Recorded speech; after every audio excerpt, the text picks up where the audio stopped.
हरिजन वसाहतीत हायमास दिव्याचे लोकार्पण, माजी आमदार राजेश पाटील यांच्या उपस्थितीत कार्यक्रम. सामाजिक सभागृह व रोजगाराच्या संधीची मागणी. हरिजन वसाहतीत विकासाचा नवा उजेड पसरवत हायमास दिव्यांचं लोकार्पण मोठ्या उत्साहात पार पडलं. माजी आमदार राजेश पाटील यांच्या हस्ते या दिव्यांचं उद्घाटन करण्यात आलं. या उपक्रमामुळे वसाहतीतील नागरिकांना रात्रीच्या वेळी अधिक प्रकाश आणि सुरक्षितता मिळणार असल्यानं ग्रामस्थांमध्ये समाधानाचं वातावरण निर्माण झालंय.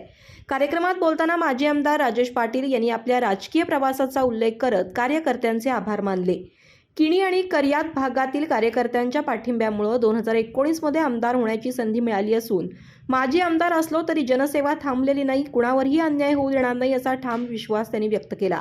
ते पुढे म्हणाले की स्वर्गीय नरसिंगराव पाटील यांच्या प्रामाणिकतेच्या विचारांचा वारसा आपण जपत आहोत. आम्ही जे बोलतो ते स्पष्ट आणि सत्य असतं. खोट्या आश्वासनांवर लोकांना ठेवणं आमच्या स्वभावात नाही असं सांगत त्यांनी हसन मुश्रीफ, सदाशिवराव मंडलिक आणि बाबासाहेब कुपेकर यांच्या मार्गदर्शनाचा उल्लेख केला.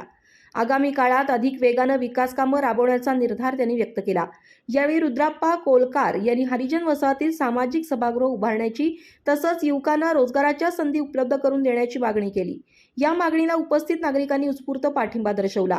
कार्यक्रमाला सुखदेव शहापूरकर, पुंडलिक कोकितकर, उत्तम कोकितकर, पी.बी. पाटील, नामदेव हेब्बाळकर, मधुकर आंबेवाडकर, बाळवा तळवार, कल्लाप्पा कांबळे, रुद्राप्पा कोलकार, अर्जुन कांबळे, बाबू राऊत, इलाई मुल्ला, बापू पवार, रजाक संधी यांच्यासह ग्रामस्थ मोठ्या संख्येने उपस्थित होते.